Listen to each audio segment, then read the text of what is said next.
Captain Alex Rodriguez rubbed his tired eyes and stared at the monitor screen again. The numbers were still there, glowing softly in the dim light of the observation deck. 3 months he had been stationed at Omega-7, a deep space monitoring outpost floating in the emptiness between star systems. 3 months of watching empty space and listening to cosmic background radiation. Until today, the signal had appeared at 0347 hours during his routine sweep of the outer rim sectors.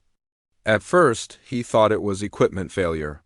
The transmission was impossibly faint, coming from coordinates that placed it far beyond any known human colony. But the pattern was too regular, too structured to be natural interference. Rodriguez leaned forward and adjusted the frequency filters. The signal strengthened slightly, revealing mathematical sequences that made his heart race. This was not random cosmic noise. Someone was sending this message? Someone intelligent? Martinez, get over here. He called to the communications specialist working at the far end of the station. Lisa Martinez floated over in the low-gravity environment, her boots clicking against the metal deck plates. She was young, maybe 25. With sharp eyes that missed nothing. What do you have, Captain? Take a look at this, Rodriguez pointed to the screen. I picked this up about 20 minutes ago. The source coordinates put it way out past the frontier zone. Martinez studied the display, her fingers dancing over the control panel as she isolated different frequency bands. This is definitely artificial, she said after a few minutes. The mathematical progression here, it's based on prime numbers. Classic first contact protocol stuff. Rodriguez felt a chill run down his spine. First contact. The phrase that every deep space monitor both hoped for and dreaded? Humanity had been searching for signs of alien intelligence for over 2 centuries. They had found dead worlds, ancient ruins, and lots of empty space, but never a living signal. Can you decode it? He asked. I can try, Martinez said, already pulling up translation software on her workstation. Give me a few hours. Rodriguez watched her work, feeling the weight of the moment. If this was real, if this was actually first contact with an alien species, then everything was about to change. The message could be a greeting, a warning, or something else entirely. Hours passed slowly on the monitoring station. Dr. Kevin Thompson, the station's xenobiologist, joined them when Martinez called him over the intercom. Thompson was a thin man in his 40s who had spent most of his career studying theoretical alien life forms. Now he might be looking at proof that such life actually existed. The signal is definitely complex, Martinez reported as the three of them gathered around. Her workstation. I'm seeing star charts, biological data, and what looks like text files. The mathematics are sophisticated, but not beyond our understanding. Thompson leaned over her shoulder to study the biological data streaming across the screen. These genetic sequences are fascinating, he said. If this is real, we're looking at a carbon-based life form not too different from humans. The protein structures are similar, but adapted for a different environment. What kind of environment? Rodriguez asked. Thompson manipulated the data display, highlighting specific sections. Lower gravity, definitely. Probably around half of Earth normal. The atmospheric composition shows higher oxygen content and more stable weather patterns. This species evolved on a much gentler world than ours. Martinez suddenly straightened up, her face pale. Captain, I think I've got the text portion decoded. You need to see this. She transferred the translation to the main display screen. The words appeared in halting, simple English, clearly the result of an automated translation system trying to bridge 2 very different languages. To any who receive this message, we are the Villani of the world you might call serenity. We send this plea across the vast darkness, hoping that somewhere someone will hear us and understand. Our people have lived in peace for many generations. We know of war only from ancient stories. We have no weapons beyond simple tools for hunting the gentle creatures of our world. Rodriguez read the message with growing concern. This sounded like a distress call. The message continued. A great fleet of warships has come to our system. They call themselves the hegemony. They have conquered many worlds, they say, and now they come for ours. We have tried to speak with them of peace, but they laugh at our words. They give us 30 of our days to surrender ourselves to their rule, or they will destroy our cities from space." Thompson whistled softly. "They're under attack." "Keep reading," Martinez said quietly. "We know we cannot fight them. We have no soldiers, no warships, no knowledge of battle. But perhaps somewhere in the galaxy there are people who do know these things. People who might help us. We include our star charts and biological information so you will know where to find us and who we are. If anyone receives this message, please know that we are a peaceful people who have never harmed another living being.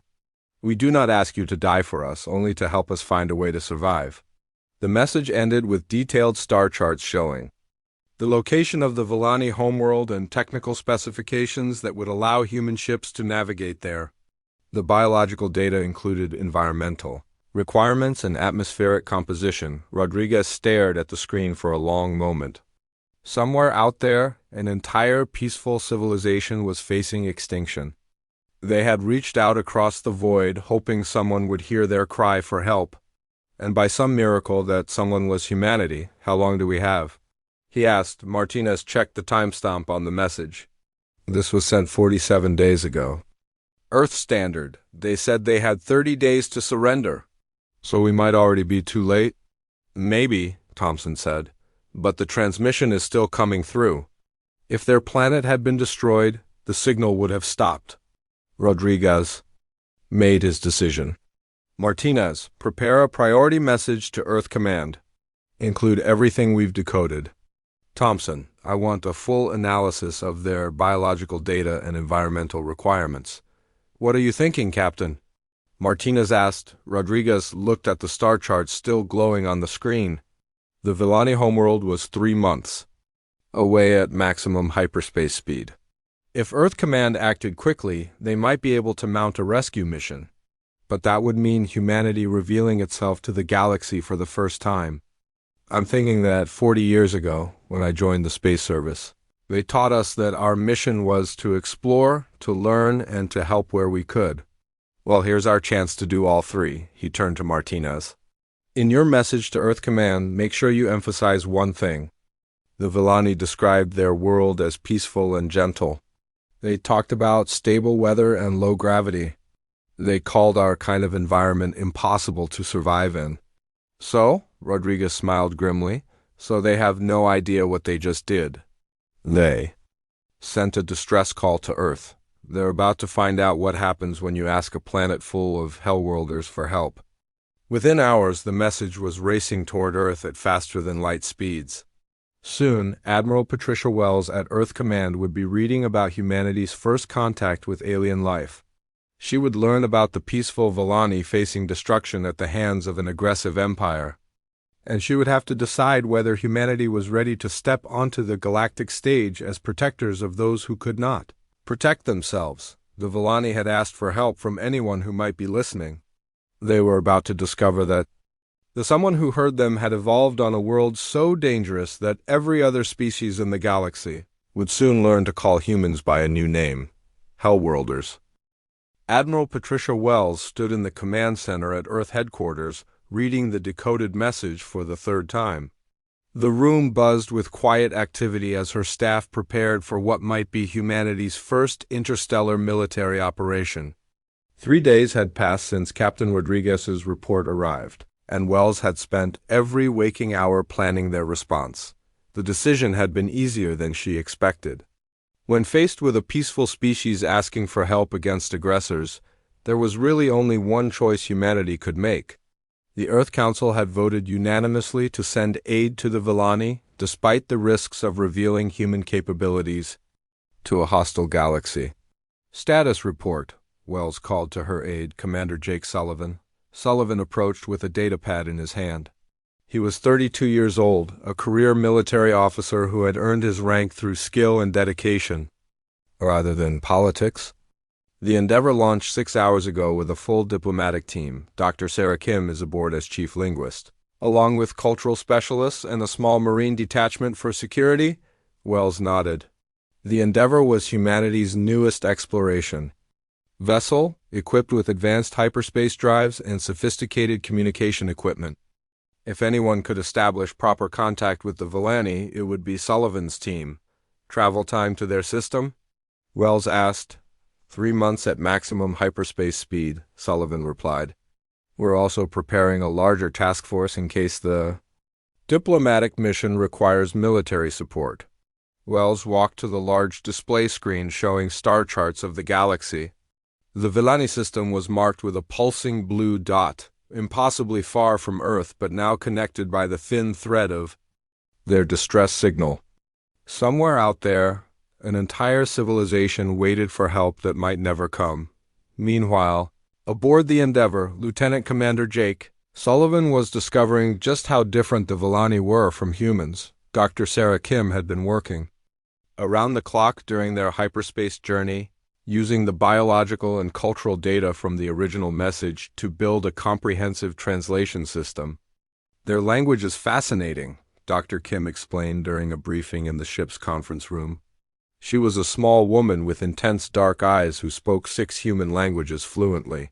They have over 30 different words for peace, but I can't find a single term that translates directly to war or violence. Sullivan studied the cultural notes displayed on the screen before them. What about their society? How are they organized? That's where it gets interesting, Dr. Kim said, pulling up sociological data. They appear to live in what they call harmony groups. There's no central government as we understand it, no military, no police force. Decisions are made through consensus, and conflict resolution involves meditation and discussion. The ship's tactical analyst, Ben Carter, shook his head in amazement. Carter was a veteran of several human conflicts and understood military strategy better than most. How have they survived this long without any form of organized defense? Because apparently they've never needed one, Dr. Kim replied. According to their historical records, they've never encountered an aggressive species before. The hegemony represents the first hostile contact in their entire recorded history. Cultural anthropologist Dr. Amy Foster had been studying the environmental data with equal fascination. Foster was young but brilliant, with a talent for understanding how different conditions shape different societies. Their homeworld explains a lot, she said, bringing up atmospheric and geological data. Serenity has extremely stable weather patterns, low seismic activity, and gravity about 40% less than Earth normal. Even their predators appear to be relatively gentle creatures that hunt smaller prey. Sullivan tried to imagine growing up on such a world. No violent storms, no earthquakes, no dangerous predators. No wonder the Villani had developed into such a peaceful species. They had never needed to learn how to fight because their world had never taught them that violence was sometimes necessary for survival. 3 months of hyperspace travel gave the human team time to prepare thoroughly for first contact. They studied Villani culture, practiced their language, and developed protocols for interacting with a species that had never experienced warfare. None of them were quite prepared for what they found when they finally arrived at Serenity. The planet was beautiful beyond imagination. Floating cities connected by graceful bridges hung suspended in the atmosphere, their crystalline structures gleaming in the light of twin suns. Gardens cascaded down from elevated platforms, creating waterfalls of flowers that fell through the low gravity. Like slow-motion rain, Sullivan watched from the bridge as the Endeavour approached the largest floating city. It's like something from a dream, he said quietly. Dr. Foster was recording everything through the ship's sensors, documenting their first glimpse of alien civilization. The architecture appears to be grown rather than built, she observed. Those crystal formations follow organic patterns like they've been cultivated over centuries. A communication came through from the Villani, transmitted in their musical language but accompanied by mathematical translations that Dr. Kim's computers could interpret. The message was a welcome, expressing joy that someone had answered their call for help, but also confusion about how anyone could have traveled so far to reach them. The Endeavour was guided to a docking platform that had been hastily constructed to accommodate their ship. As Sullivan prepared to lead the first contact team, he couldn't help but notice how the Villani moved in the low gravity. They seemed to float rather than walk, their tall, slender forms perfectly adapted to their gentle world. The first meeting took place in what the Villani called a harmony chamber, a circular room with walls that seemed to pulse with soft, calming colors. The Villani leader, whose name translated roughly as Harmony Keeper, was 7 feet tall but moved with an ethereal grace that made him seem almost weightless. Through Dr. Kim's translation equipment, Harmony Keeper expressed gratitude for humanity's response to their distress call. But he also seemed puzzled by their offer of military assistance. "We thank you for coming so far to help us," Harmony Keeper said, his voice carrying musical tones that the translation system rendered as emotional undertones. "But we do not understand your offer to fight for us. We know nothing of fighting. We have no weapons beyond tools for gathering food from our gardens." Sullivan exchanged glances with his team. This was going to be more complicated than they had anticipated. "Can you tell us about the hegemony forces that threatened you?" he asked. Harmony Keeper's expression grew sad, his skin shifting to deeper blue tones that Dr. Foster's instruments interpreted as emotional distress. "They came in great ships that blotted out our suns. Their leader spoke to us through machines, demanding that we submit to their rule. When we offered to share our world and peace, they laughed. They said we had 30 days to surrender or they would destroy our cities with weapons of fire." Ben Carter leaned forward, his military mind already analyzing the threat. "What kind of weapons? How many ships?" "We do not know the names of their weapons," Harmony Keeper replied. "They showed us images of other worlds they had conquered. Cities turned to ash, populations enslaved. They said we were weak like all the others they had defeated." Dr. Kim was furiously taking notes, trying to understand the scope of the threat they were facing. "Have you had any contact with other species before the hegemony?" "Oh yes," Harmony Keeper said, his colors brightening slightly. "We know of 17 different peaceful peoples across this region of the galaxy. The hegemony has conquered 12 of them in recent cycles. The others hide in fear, hoping the invaders will not find them." Sullivan felt a chill as he realized the implications. The hegemony wasn't just threatening one peaceful world. They were systematically conquering an entire region of space, populated by species that had never learned to defend themselves. "Tell me about these other species," Sullivan said. "Are they all like your people?" "All evolved on gentle worlds like ours," Harmony Keeper confirmed. "Stable skies, predictable seasons, peaceful creatures. We sometimes wonder how life could exist any other way." Dr. Foster made a note in her files, realizing they had stumbled upon something significant. An entire section of the galaxy populated by species that had evolved on what humans would consider paradise worlds. No wonder they had all developed peaceful societies. Their environments had never forced them to become warriors. Sullivan made his decision. "Harmony Keeper, we need to tell you something about our world and our people. The place we come from is very different from Serenity." Over the next several hours, the human team explained Earth to their alien hosts. They described violent weather systems that could level cities, earthquakes that split continents, predators that hunted humans for food, and the constant struggle for survival that had shaped human evolution. The Villani listened in growing amazement and horror. To them, Earth sounded like a mythical hell world where no intelligent life could possibly survive, let alone thrive. "Your people must be incredibly strong to live in such conditions," Harmony Keeper finally said. His colors shifting to what Dr. Foster interpreted as all mixed with fear. Sullivan smiled grimly. "Strong enough to help you deal with the hegemony. But first we need to know more about these invaders. When will they return?" The hegemony fleet arrived exactly when their deadline expired, dropping out of hyperspace with the arrogance of conquerors who had never faced real resistance. 17 massive warships materialized at the edge of the Serenity system, their dark hulls bristling with weapons designed to intimidate defenseless populations into surrender. Admiral Krex stood on the command bridge of his flagship, the Destroyer of Worlds, and gazed at the peaceful planet before him. The reptilian commander was 8 feet tall with scales that gleamed like polished metal under the bridge lights. His species had evolved on a harsh desert world where only the strongest survived, but even their concept of harshness was mild compared to the death world that had forged humanity.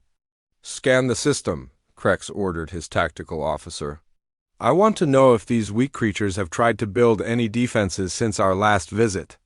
The scan results appeared on the main display screen, showing the same floating cities and peaceful settlements that had been there before.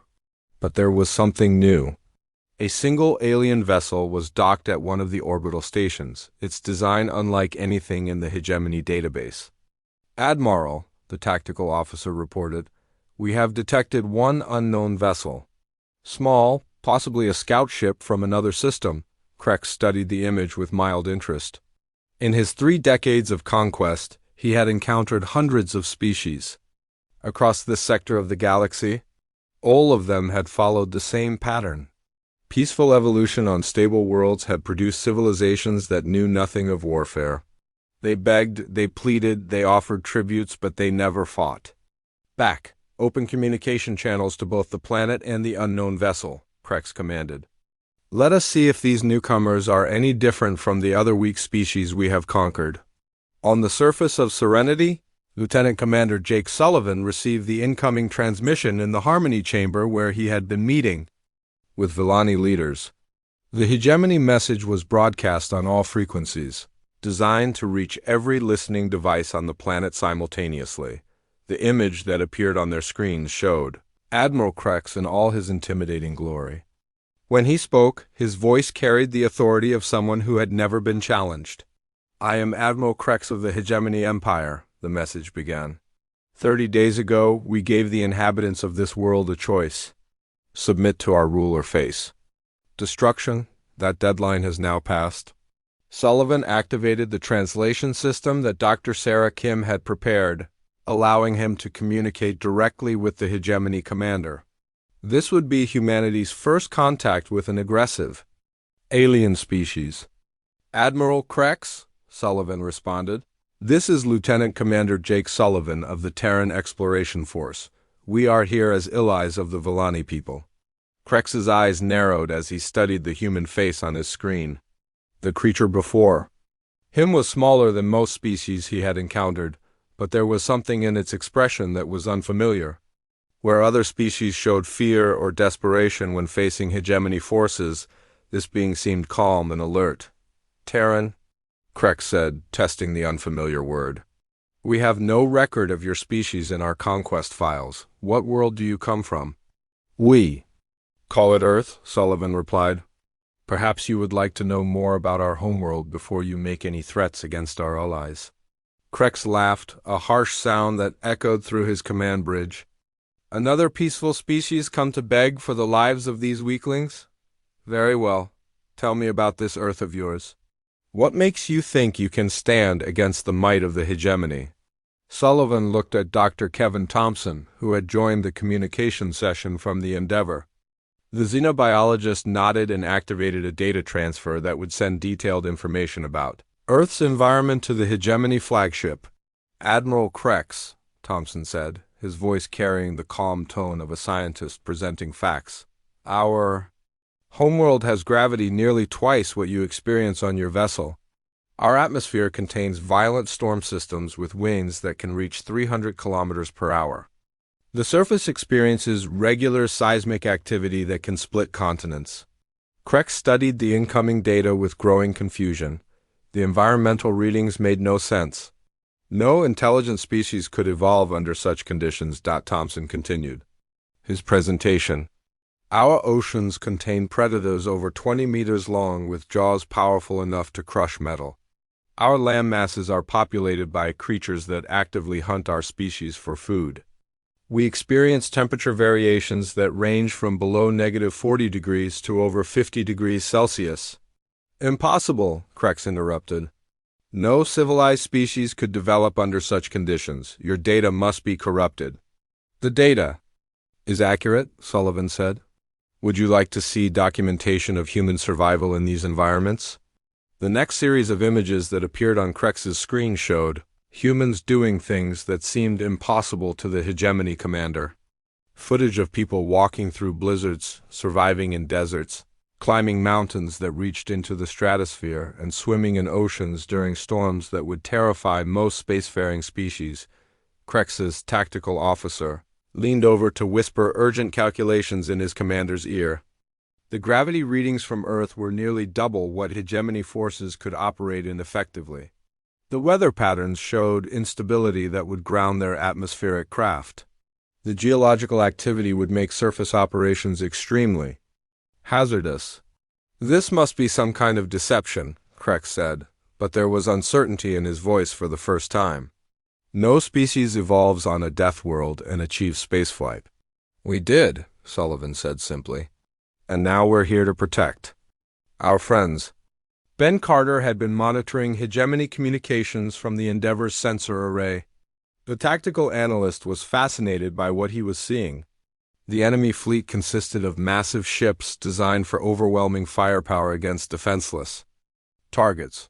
Their weapons were powerful but unsophisticated, built for destroying cities rather than fighting mobile opponents. Commander, Carter reported through their secure channel, I'm analyzing their fleet composition. These ships are built for intimidation and bombardment, not ship-to-ship combat. Their crews are large but appear to have no experience with actual warfare. Dr. Amy Foster was documenting the cultural exchange taking place, realizing she was witnessing something unprecedented in galactic history. For the first time, a hegemony commander was being confronted by a species that not only refused to submit, but seemed genuinely unimpressed by their threats. Krex tried to regain control of the situation. Even if your claims about this death world are true, you have only one small vessel. My fleet consists of 17 warships with enough firepower to reduce this planet to ash. Admiral, Sullivan said, before you commit to a course of action you might regret, there's something else you should know about humans. What? We've been fighting wars for our entire evolutionary history. Not just against other humans, but against our own planet. Every storm that tried to kill us made us stronger. Every predator that hunted us taught us to hunt better. Every disaster that struck our world forced us to become more adaptable. Sullivan paused, letting the implications sink in. You see? Admiral, you've spent your career conquering peaceful species that evolved on gentle worlds. But you've never faced a species that evolved specifically to survive violence. Krex stared at the human face on his screen, beginning to understand that something was very different about this encounter. In 30 years of conquest, no species had ever spoken to him with such confidence. They begged, they negotiated, they offered anything to avoid destruction. But this creature seemed almost eager for conflict. Are you threatening the hegemony empire? Krex asked. No, Sullivan replied. I'm explaining why your empire is about to learn what happens when you threaten a world under human protection. The communication ended abruptly as Sullivan closed the channel. On the hegemony flagship, Admiral Krex stood in stunned silence. For the first time in his career, he had encountered a species that seemed completely unafraid of his massive fleet. Worse, they had provided detailed documentation proving they came from a world so hostile that it had forged them into something the galaxy had never seen before. His tactical officer approached with sensor readings from the human vessel. Admiral, their ship is much smaller than ours, but the hull density readings are incredible. It's built to withstand stresses that would crush our vessels. Krex realized he was facing something unprecedented. A species that had not only survived on a death world, but had used that harsh environment to become something dangerous. For the first time in his long career of conquest, Admiral Krex felt a cold touch of fear in the Harmony Chamber on Serenity. Harmony Keeper watched the human commanders with new understanding. These beings from the impossible world called Earth were not just offering to help. They were preparing for war with the casual confidence of predators who had never encountered anything they couldn't handle. The Villani leader finally understood why the humans had seemed so strange. They were not peaceful because their world was gentle. They were peaceful by choice, despite coming from a place that had taught them to be the most dangerous creatures in the galaxy. Admiral Krex paced the command bridge of his flagship, trying to understand what he had just witnessed. In 3 decades of conquest, no species had ever spoken to him with such calm confidence. The humans had not begged for mercy or offered tribute. Instead, they had calmly explained why his empire should be afraid of them. "Deploy advanced landing forces to the planet's surface," Krex ordered his fleet commanders. "If these humans think their single ship can protect an entire world, they are about to learn the price of defying the hegemony." 3 hegemony troop transports launched from the main fleet, each carrying 500 soldiers equipped with standard conquest gear. These were not elite forces but regular troops trained for occupying defenseless worlds. They had never faced organized resistance because no peaceful species had ever been able to mount any on Serenity. "Lieutenant Commander Jake?" Sullivan watched the approaching transports through the Endeavor's sensors. He activated his communication system to contact the human task force that Admiral Wells had dispatched from Earth 3 weeks earlier. "Captain Rodriguez, are you in position?" Sullivan asked. The response came from Captain Alex Rodriguez now, commanding a small fleet of human warships that had arrived in the outer system just hours before the hegemony deadline expired. "We're ready, Commander. Marine units are prepared for immediate deployment." Sergeant Danny Murphy led the first wave of human Marines as they launched from their transport ships in small, fast assault craft. Murphy was 28 years old, a veteran of Earth's various conflicts who had trained his entire adult life for combat in hostile environments. He had fought in Arctic conditions, desert warfare, and urban battles. To him, the low gravity of Serenity just meant he could move faster and jump higher. The human assault craft were tiny compared to hegemony transports, but they moved with speed and precision that caught the alien forces completely off guard.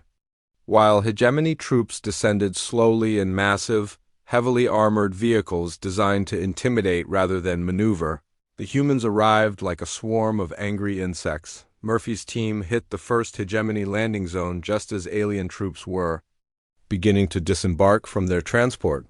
The hegemony soldiers were tall, reptilian beings adapted for desert warfare on their homeworld. Their equipment was designed for overwhelming firepower against defenseless targets, not for fighting mobile opponents in varied terrain. "Contact," Murphy reported as his Marines engaged the first hegemony squad. "Enemy forces are slow to react and poorly positioned for actual combat." The battle that followed was unlike anything either side had expected. Hegemony forces found themselves facing humans who moved through Serenity's low gravity like they were flying. Human Marines leaped over obstacles that should have provided cover, changed direction in midair, and used the environment in ways that seemed impossible to opponents evolved on stable worlds. Major Lisa Campbell coordinated the defense from her command post in one of Serenity's floating cities. Campbell was a career military officer who had spent years developing tactics for fighting in varied environments. What she saw through her tactical displays amazed even her. "The enemy is completely unprepared for actual warfare," she reported. To Sullivan, "Their formations are designed for intimidation parades, not battlefield effectiveness. They're bunching up in the open and using suppressing fire patterns that waste ammunition." Dr. Sarah Kim served as liaison between human forces and Villani civilians who were watching the battle with a mixture of terror and fascination. The peaceful aliens had never seen organized violence before, and the sight of humans casually engaging in combat was both frightening and awe-inspiring. "The Villani leaders want to know if they should evacuate their cities," Dr. Kim reported to Campbell. "Tell them to stay in the upper levels of their floating cities," Campbell replied. "We're keeping the fighting on the ground-level platforms. The hegemony forces can't effectively reach the higher elevations in this gravity." On the ground, Sergeant Murphy was discovering just how unprepared the hegemony forces were for fighting humans. The alien soldiers were strong and well-armed, but they had never learned to adapt to changing battlefield conditions. When Murphy's team used the floating city's support structures to attack from unexpected angles, the hegemony troops seemed confused about how to respond. "These guys have never fought anyone who fights back," Murphy reported to his squad. They're expecting us to run away or surrender, not to actually shoot at them. The human Marines used tactics developed through centuries of warfare on Earth's varied terrain. They moved in small, flexible units that could adapt instantly to changing conditions. When hegemony forces tried to pin them down with heavy weapons, the humans simply moved to different positions and attacked from new angles. Dr. Kevin Thompson watched the battle from the Endeavour's observation deck, documenting everything for his research files. As a xenobiologist, he was fascinated by how different evolutionary pressures had shaped the two species' approaches to conflict. The hegemony soldiers are physically powerful, he noted, but they're adapted for straightforward confrontation. In predictable environments, humans evolved to handle constant environmental changes and unpredictable threats. In a fluid battle situation, there's no comparison. Admiral Krex watched the battle reports with growing alarm. His ground forces were not being defeated exactly, but they were being outmaneuvered and frustrated at every turn. The humans seemed to anticipate hegemony tactics before they were even implemented. How are they moving so fast in that gravity? Krex demanded of his tactical officers. The gravity on Serenity is only 40% of their homeworld normal, came the reply. For them, this is like fighting in reduced weight conditions. Krex realized he was seeing the practical application of everything the humans had told him about their death world. These creatures had not just survived on a hostile planet. They had been shaped by it into something the galaxy had never seen. Before, Ben Carter analyzed hegemony communications from his position aboard the Endeavour. The tactical analyst was learning valuable information about how the enemy forces operated. "Commander," Carter reported to Sullivan, the hegemony troops, "are requesting reinforcements and complaining about impossible battle conditions. They've never encountered opponents who use terrain advantages effectively." Dr. Amy Foster continued documenting the cultural implications of what they were witnessing. The Villani were seeing their first example of organized warfare, but more. Importantly, they were seeing humans in their natural element.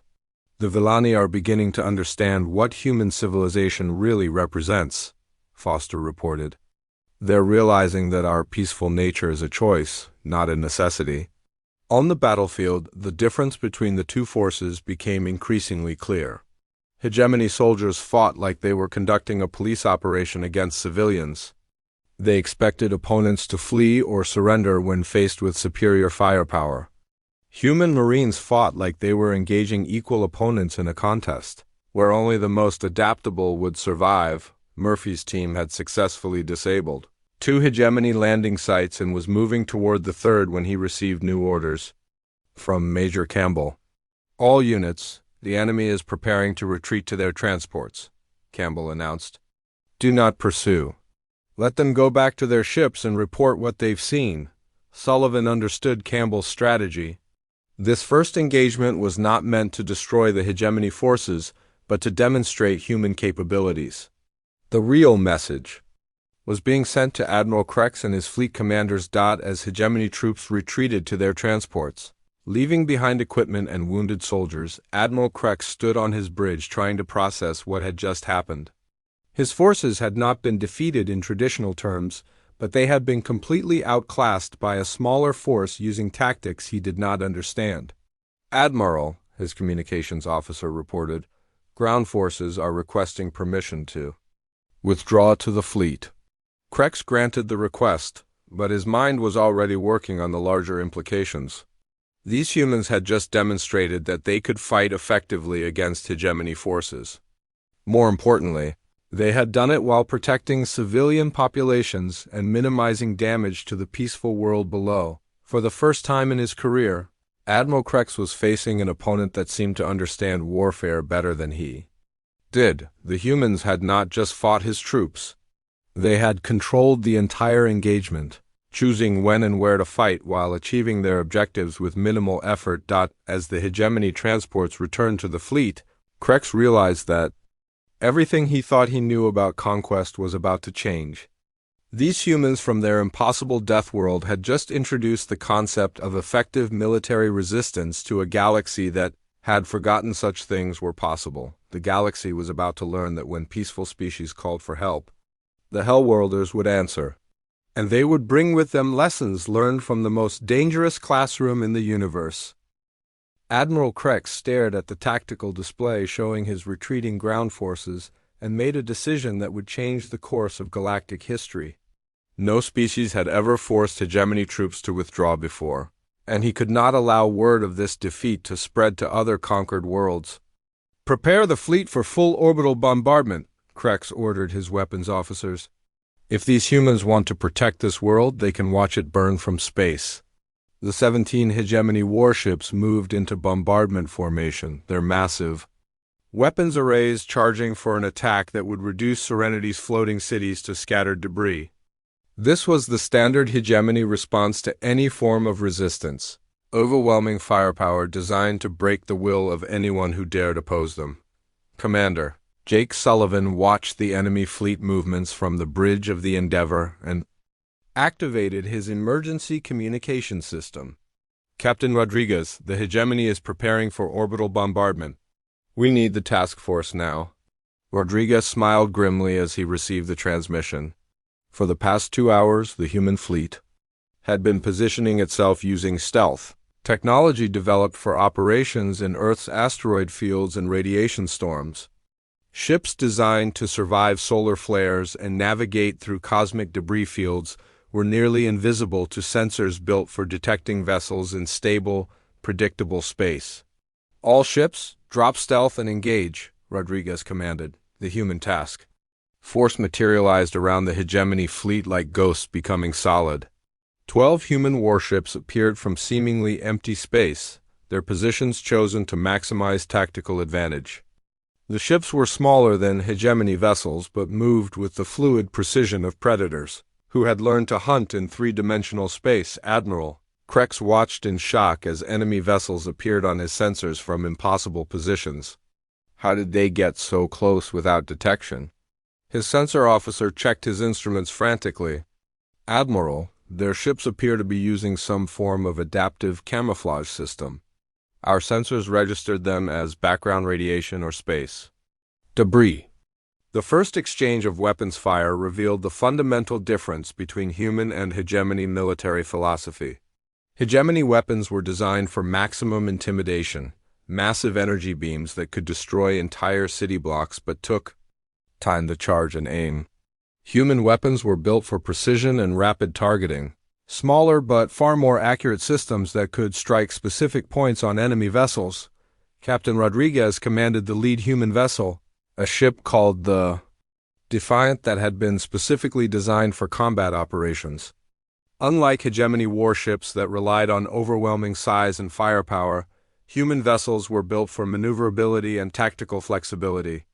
"Target their weapons arrays first," Rodriguez ordered his weapons officer, Lieutenant Lisa Martinez. "Disable their ability to bombard the planet." Martinez had trained for space combat in Earth's asteroid belt, where split-second timing and precise shooting were essential for survival. She targeted the charging systems of hegemony bombardment weapons with surgical precision, using multiple small strikes rather than attempting to destroy entire ships. The hegemony fleet found itself facing tactics they had never encountered before. Instead of engaging in massive ship-to-ship duels, the humans used small fighter craft that moved through space like they were flying through Earth's turbulent atmosphere. Human pilots who had learned to navigate thunderstorms and wind shears moved through the vacuum of space with impossible grace. Commander Jake Sullivan launched from the Endeavor in a human fighter craft, leading a squadron of pilots against hegemony defensive systems. Sullivan had trained for atmospheric combat in conditions that would ground most aircraft, and space flight in Serenity's stable system felt almost relaxing by comparison. "All fighters use the enemy's size against them," Sullivan instructed his pilots. "Those big ships can't track fast-moving targets effectively." The human fighters attacked like a swarm of insects against giant predators, too small and fast to target effectively but capable of striking vital systems with pinpoint accuracy. Hegemony gunners found themselves trying to swat flies with hammers. While the flies systematically disabled their weapons, Dr. Kevin, Thompson monitored the battle from his position aboard the Endeavour, analyzing how different evolutionary pressures had shaped each species' approach to space combat. The hegemony builds for intimidation and overwhelming force, he noted. Humans build for survival and adaptability. On the surface of Serenity, Dr. Amy Foster was documenting the Villani reaction to their first space battle. The peaceful aliens watched through their observation systems as human and hegemony forces engaged in three-dimensional combat above their world. The Villani are amazed by human tactical coordination, Foster reported. They're saying our pilots move like they're performing a dance, but a deadly one. Harmony Keeper stood beside Foster in the observation chamber, his colors shifting between awe and fear as he watched the battle unfold. Your people fight like the storms move on your homeworld, he said through the translation system. Unpredictable but purposeful. The space battle revealed something that Admiral Krex had never considered possible. Human engineering designed to survive Earth's hostile environment, produce ships that were incredibly resilient. When hegemony weapons did manage to strike human vessels, the damage was far less than expected. Admiral, his tactical officer reported with growing alarm, their ships are absorbing our weapons fire better than expected. Hull composition appears to be designed for extreme stress resistance. Krex realized that everything about human technology reflected their Death World origins. Ships built to survive solar radiation, asteroid impacts, and gravitational anomalies were naturally resistant to weapons designed for use against vessels from peaceful worlds. Then Carter coordinated human fleet movements from his position aboard. The Defiant, using tactical principles developed through centuries of Earth-based warfare. Enemy formation is breaking apart, he reported to Rodriguez. They're not trained for multi-vector combat. The hegemony fleet was discovering that their standard battle tactics were useless against opponents, who treated three-dimensional space combat as a natural extension of atmospheric flight. Human ships moved in coordinated patterns that seemed chaotic but were actually carefully planned maneuvers designed to confuse and overwhelm larger opponents. As the battle continued, it became clear that the hegemony was not just losing. They were being systematically outclassed by a smaller force using superior tactics and technology. Human weapons disabled hegemony systems without destroying entire ships, demonstrating a level of precision that spoke of advanced military doctrine. Admiral, his communications officer reported, 3 of our ships are requesting permission to withdraw. Their weapon systems are disabled and they're taking heavy damage. Krex watched his fleet being picked apart by opponents who seemed to anticipate his every move. For the first time in his career, he was facing an enemy that understood warfare better than he did. Dr. Sarah Kim maintained communication between human forces and Villani leaders throughout the battle, explaining human tactics and reassuring the peaceful aliens that their world was being protected. The humans are not destroying the hegemony ships, she explained to Harmony Keeper. They're disabling them to minimize loss of life. This concept amazed the Villani even more than human. Combat effectiveness? The idea that warriors could show mercy while winning battles was completely foreign to their understanding of violence. As more hegemony ships found their weapons disabled and their engines damaged, Admiral Krex faced a decision no hegemony commander had ever confronted.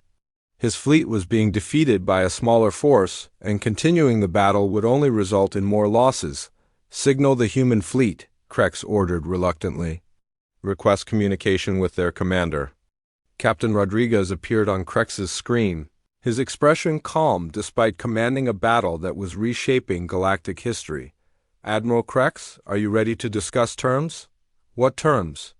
Krex asked, still trying to understand how his overwhelming advantage had disappeared so quickly. Withdraw your fleet from Villani space and never return, Rodriguez said simply. In exchange, we'll allow your damaged ships to retreat and repair themselves.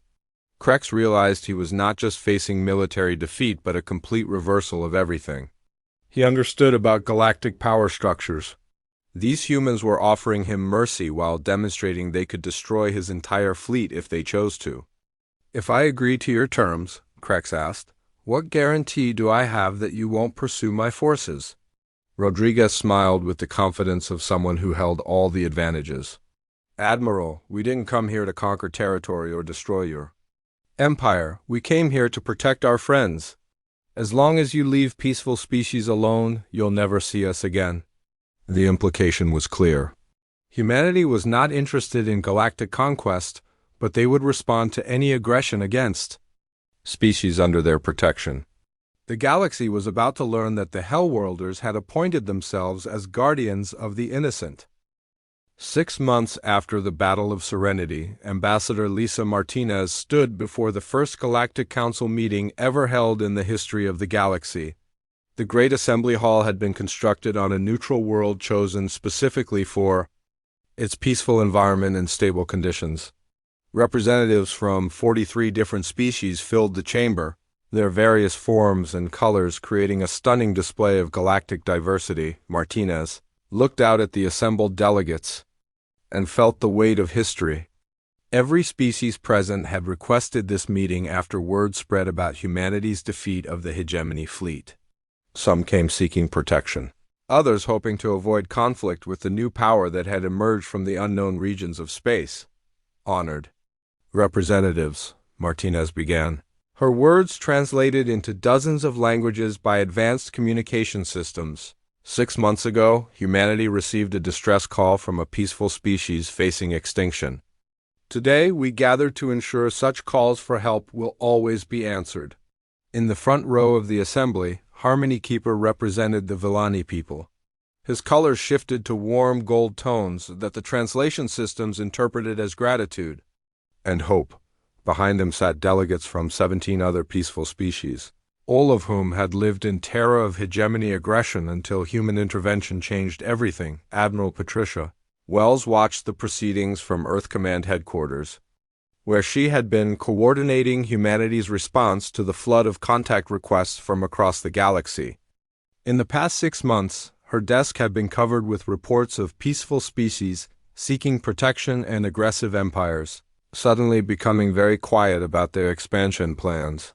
Status report from the frontier zones, Wells requested from her aide, Commander Jake Sullivan, who had returned to Earth after helping establish the new galactic protocols. 17 distress signals received in the past month, Sullivan reported. All from peaceful species reporting threats from various aggressive empires.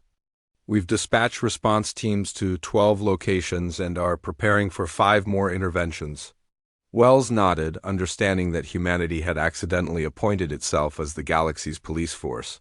It was not a role they had sought, but once other species learned that someone was finally willing to stand up to galactic bullies, the request for help had become overwhelming. At the Galactic Council meeting, Dr. Kevin Thompson presented his research findings about the unique nature of Earth's evolutionary environment. His data showed that humanity was indeed the only known species to have evolved on what other civilizations classified as a death world. Our analysis of 43 different homeworlds shows a clear pattern, Thompson explained to the assembly. Every other species evolved on planets with stable weather, predictable geology, and gentle predators. Earth appears to be unique in producing conditions that required constant adaptation and survival skills. A delegate from the Crystalline Federation, a species that evolved on a world of stable mineral formations, asked the question that many were thinking. Does this mean humans are naturally more violent than other species? Dr. Amy Foster, now serving as humanity's chief cultural liaison, answered from her position at the speaker's podium. Our research shows that humans are naturally more adaptable. Violence is a tool we learn to use when necessary, but we chose peace when we achieved the ability to eliminate threats to our survival. This distinction was important to many of the peaceful species in the assembly. They had initially feared that humanity might become another aggressive empire, using their superior military capabilities to conquer rather than protect. Captain Alex Rodriguez, now commanding the Terran Defense Fleet, provided a military briefing that surprised many delegates. Human military doctrine is based on defense and deterrence, not conquest. We have no interest in ruling other worlds or expanding our territory. Our only goal is to ensure that peaceful species can continue to exist without fear. The announcement that followed changed galactic civilization forever. Martinez revealed the Terran Accords, a comprehensive treaty system that established humanity as the protector of peaceful species while setting strict limitations on human intervention and expansion. The Terran Accords established three fundamental principles, Martinez explained. First, any peaceful species can request human protection from aggressive empires. Second, humans will not interfere in internal affairs of other civilizations. Third, human military forces will withdraw from protected systems once the threat has been eliminated. Harmony Keeper rose to address the assembly, his graceful movements drawing attention from delegates across the chamber. The humans saved our world not for conquest or tribute, but because we asked for help. They fought for us as if we were their own people, then asked for nothing in return except the chance to help others. The impact of his words was visible throughout the assembly hall. Species that had spent generations hiding from aggressive empires were hearing that protection was not only possible but freely offered. Admiral Krex sat in the section reserved for former hegemony commanders who had agreed to testify about their experiences with human forces.